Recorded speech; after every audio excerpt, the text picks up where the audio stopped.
Shalom, shalom, banana nzambe. Tokutani lisusu mokolo asika pona ko partager parole ya nzambe lokola to mesana. Eza wabino ndeko Jimmy Grace oya mesana ko animé émission Oyo Vie et Vérité Oyo bo mesana ko landa pona ba bazali ba abonné déjà depuis longtemps. Boyebi émission Oyo malam. Ezali émission Oyo biso to partageaka parole de Dieu. Donc soki ozali mutu oyo koti émission oyo mbali boso moni yango yebake biso tozali ko traiter likambo etali maluba ya papa na biso parole de Dieu. Donc biso to kabolaka yango tozana eloko mosusu ya ko kabolate.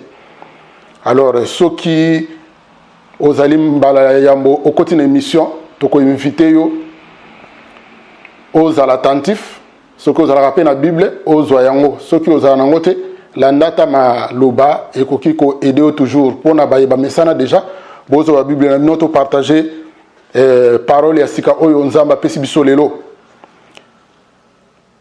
émission oyo ya lelo thème nango ezali péché par participation ko sala lisumu ya ko sangana yango neto ko partager lelo na kati ya partage peut-être na lingala pour comprendre yango malamu te. Mais ndenge toko expliquer boko comprendre lisumu ya kosangana elinkolo banini to péché par participation to souhaiter nzambe apesa biso toujours mayele na ye bososoli na ye po tete boko partager parole oyo to comprendre yango lisusu na mozindo etika na motema na biso pe to ye bakosaela yango parce que but na biso ezali toujours koyoka iloba ya nzambe po to zala na conformité na parole na ye po biso but na biso ezali lola. Donc tozanga te mukolo wana oyo ikosenga ki ba nyonso bayebaki bayambaki Yesu lokola mokonzi pe obikisi bazo c'est quoi biso tozanga te.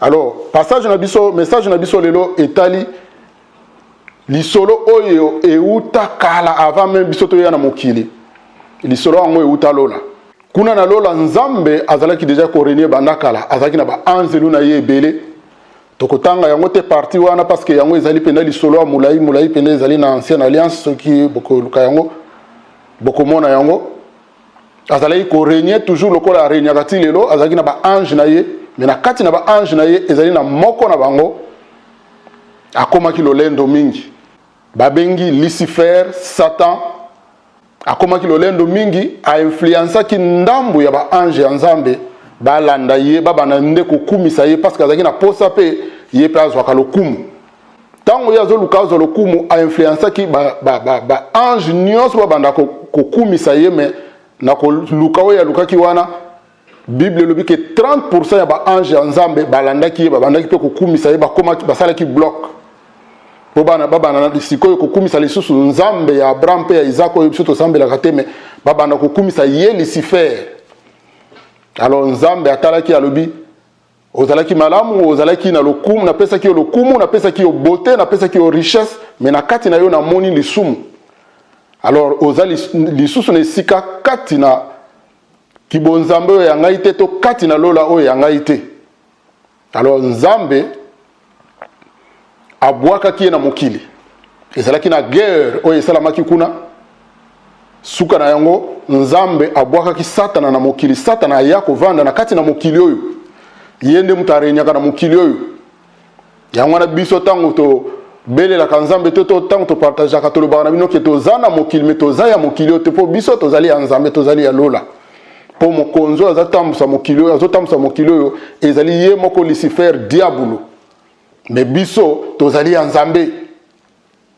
Bien que tozali ko wume na mokili Satan azotambusa mais biso tozali plus que vainqueur parce que tozali na mokili mais tozali na nzambe ya biso na kati na biso.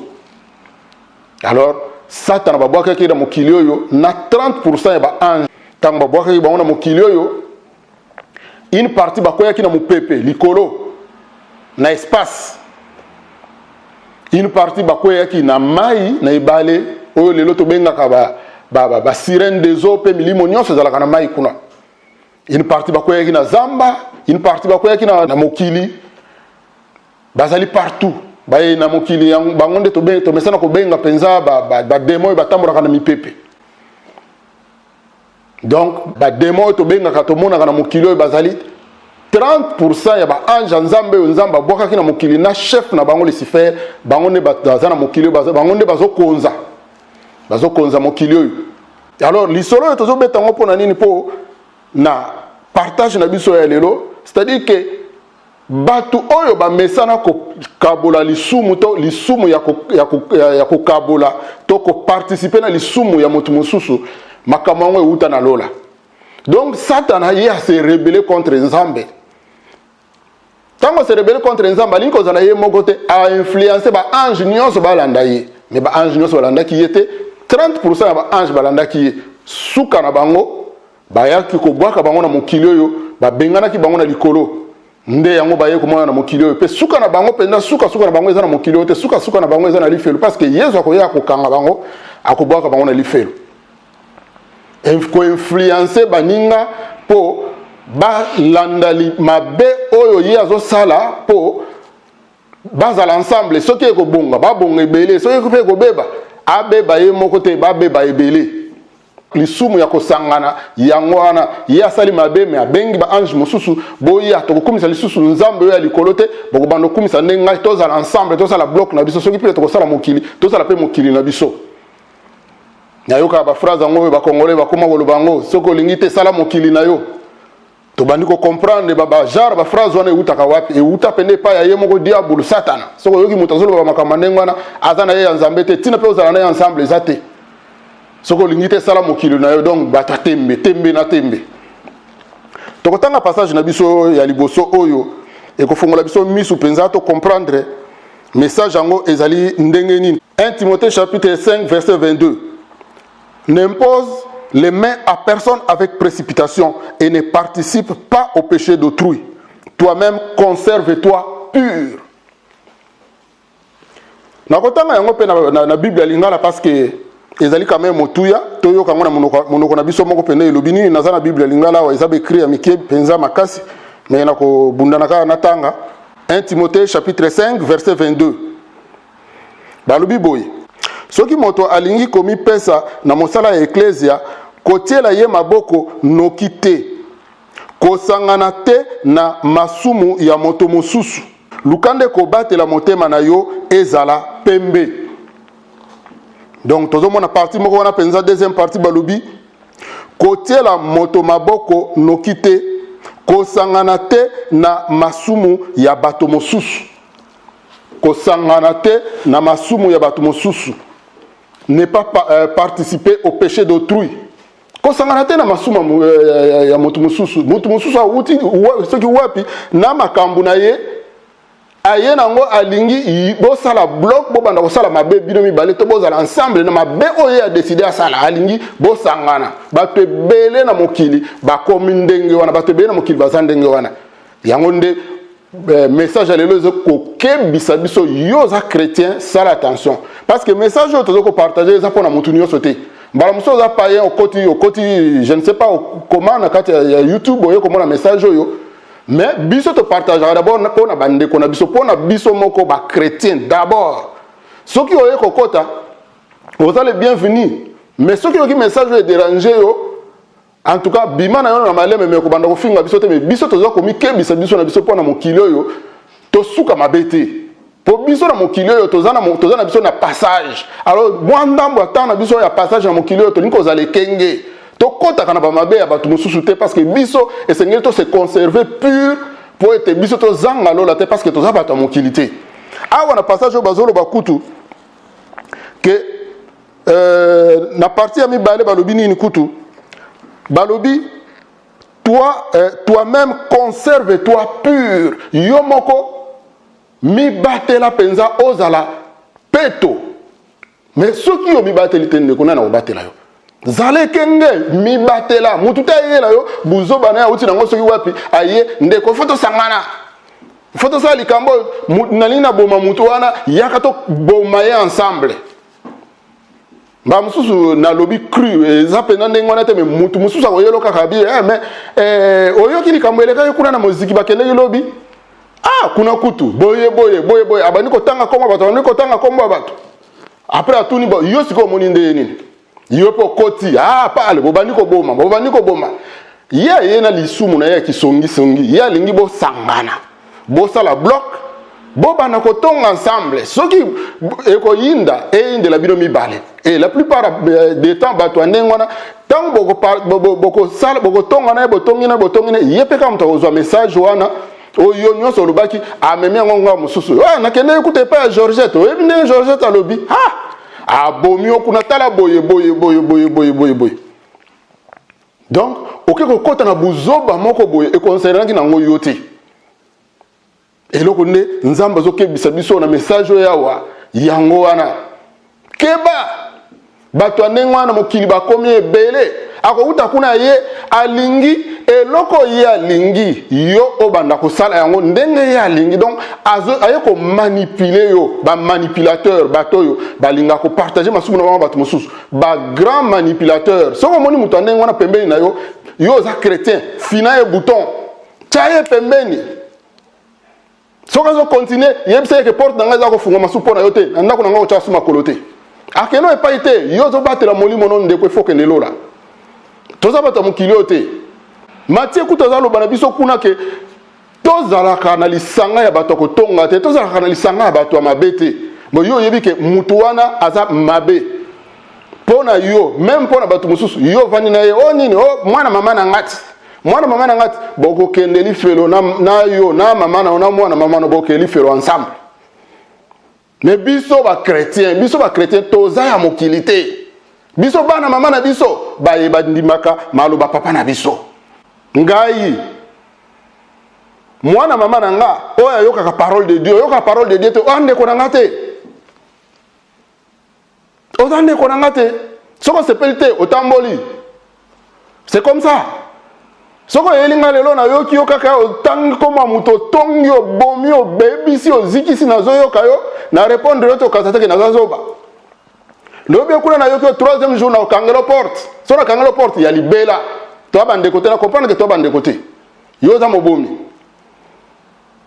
manipulateur akoya azoyi biso likambo mais tango yo lingo zo précision likambo na est-ce que bon alobaki pena nini pona po esuka ndenge wana oli a répondre yazo bakiselo toujours makamba muto ango azo répondre yo te yo ko tune me tango yaza ko bande ngona yo participation na yo lobaki nini yo sala ki nini ya ko répondre o yo lobite yazo bakiselo lisusu donc oyi na spena bien aye ko manipuler yo soko za na manipulateur ata sa papa na yo ata sa maman na yo ata sa grand frère petit frère cousin tante oncle boza ba proche ya nzoto na makila boy yeba ke alingi susineza ensemble yo na ye bokendeli felo mais soko za chrétien solo yeba ke wana ndeko na yo te soko za chrétien solo comprendre que oyo race de vipère libota na nyoka oyo bakitana satana moko na bango alata nzoto yeyo aye ko manipuler ngazo la tsanga nzela lifelo mais ngaza lifelo te. Nous sommes dans le monde, mais nous ne sommes pas du monde. Bisoto za ya mokili oyo te. Zale ekenge pasteur mutaya osayelo ekenge te. Apôtre mutaya osayelo ekenge te. Zala ekenge yomoko. Soki te bakozoyo ya gratuit bakoti ona lifelo. Zale ekenge. Mais zale loko moko pe fona lo ba pena mingi pona ba chrétien. Makambo na komo mona na ba chrétien sikoyo. L'air mususu nazo comprendre yango te ba mutu na mokili mutu azalaka na position bande ko ebele baza na bango so na position te mais aza chrétien azanga position na mokili en tout cas nga na yebi te totanga na passage moko peut-être ko aider biso to comprendre yango bien penza elo ni na koloba Matthieu chapitre 5 verset 37 que votre parole soit oui non. Ce qu'on y ajoute vient du malin. Liloba na yo oyo lobi oui etikala oui. Soko lobi non etikala non. Oyo babakisaka likolo euta ke pa satana. Totangi passage pour la nipo bande kwebele baza na bango na position te.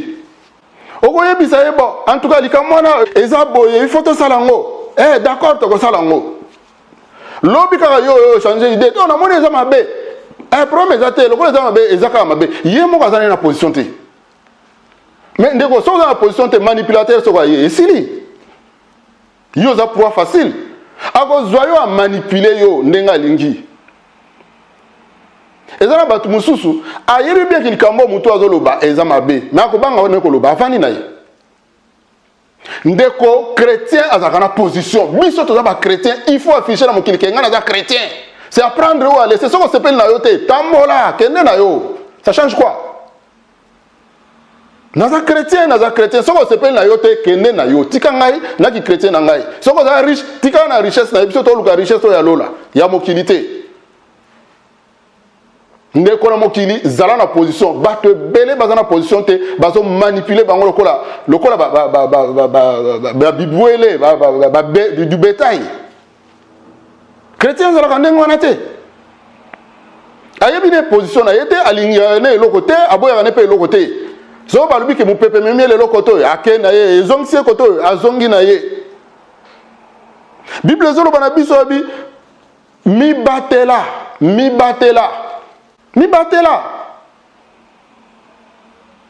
Soki yo mi bateli te ndeko mutako batelo azate, lisumu ba kimakango.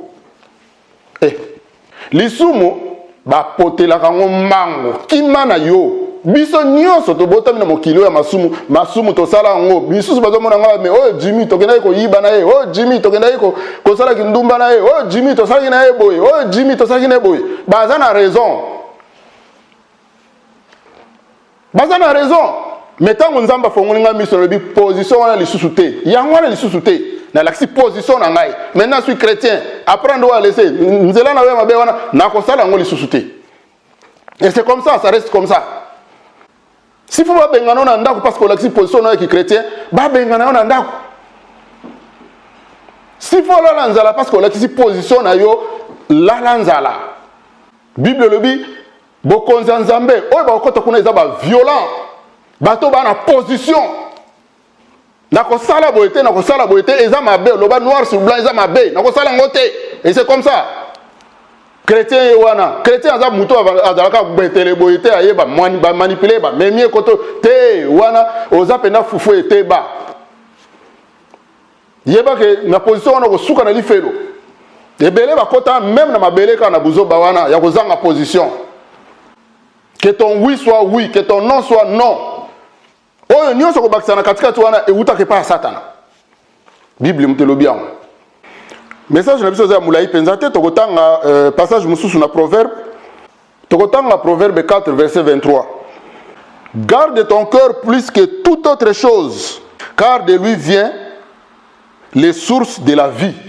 Garde ton cœur plus que toute autre chose. Batela motema na yo ndeko koleka nyonso na mokili, koleka mbongo, koleka bandako, koleka mituka.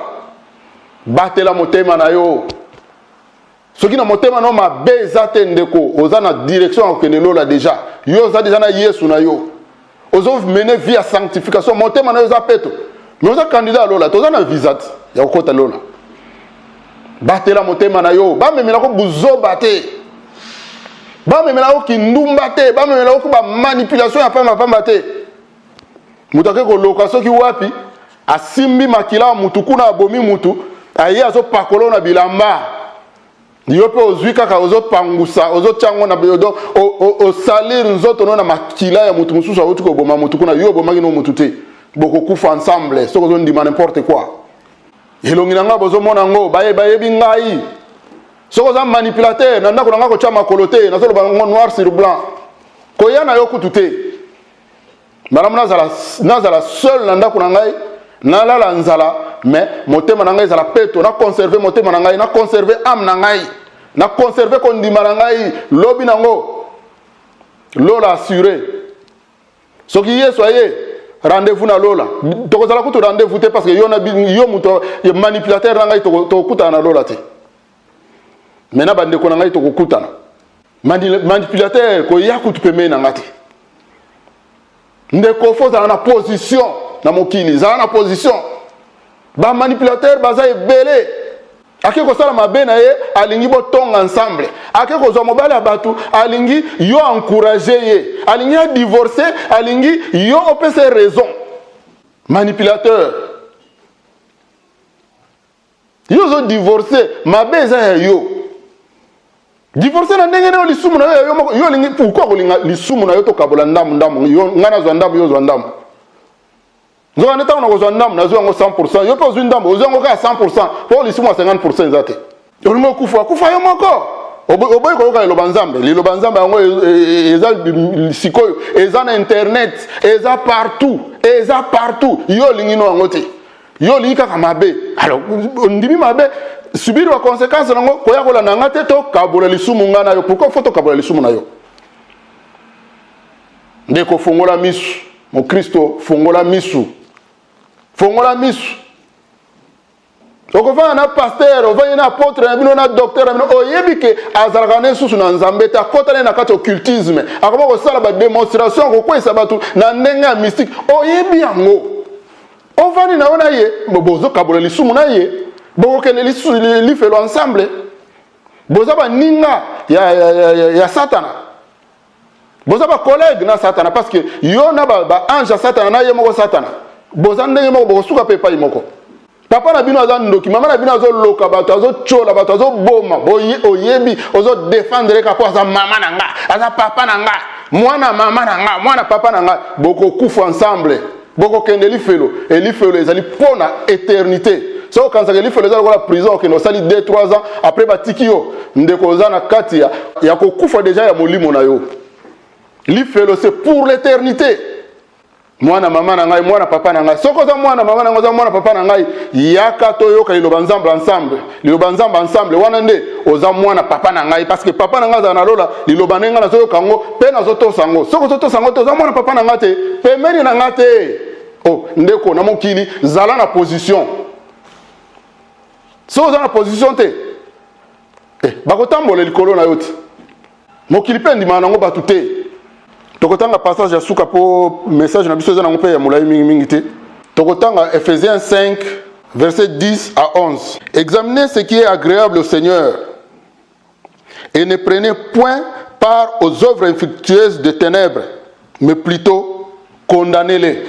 To examiner o ezali malamu pona mokonzi, pona Seigneur. Peto zala to kota na makambo yo ezali ya molilité.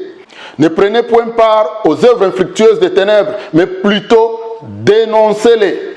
Ndeko, kokota na makambo ya mabete, makambo ya molili, kokota ngote, yango Bible zolo bana biso. Mais au contraire, bimisa ngo na poasa, bimisa ngo na polele batu ba ye bakoyeza mabe. Soko mutaza songe, la kisa e musapi na misa batu ke oyo wana za songe so bolandie, bokosuka ne na lifelo. Ayeba. Position na yo, ba misusu pe, ba ye. Kokene ozwa mbindo na yeto, mbindo na yo te, ozwa ngo soki wapi, oya ko memelanga, to kabolanga na yo. Oke kozwa likangu na yo soki wapi, bozo vivre na ye, bobala ina nute, ozwa ko tuna nga conseil. Nako peso conseil nini, wana ki makangu bozo sala. Wana ki ndumba bozo sala. Nako peso conseil nini. E bongela bino e bebe la bino e pa ya bana nzambe égal combien.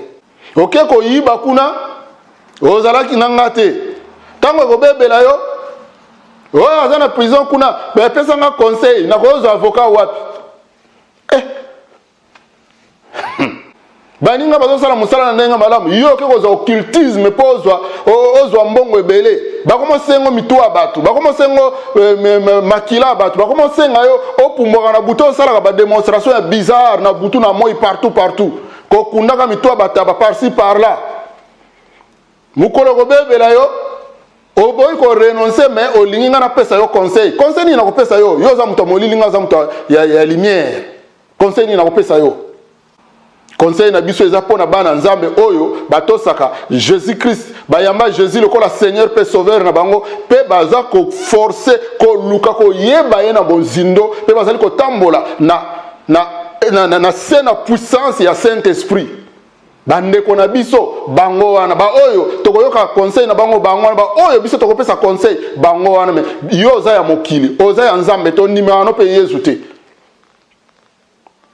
koya ko senga nga conseil te koya ko pesa nga pe conseil na yo te ya mokili parce que oza na conseil ya bien te mwana nzambe zala na position na mokili ko zala zoba te ko zala tabate oza mutu oza mwana nzambe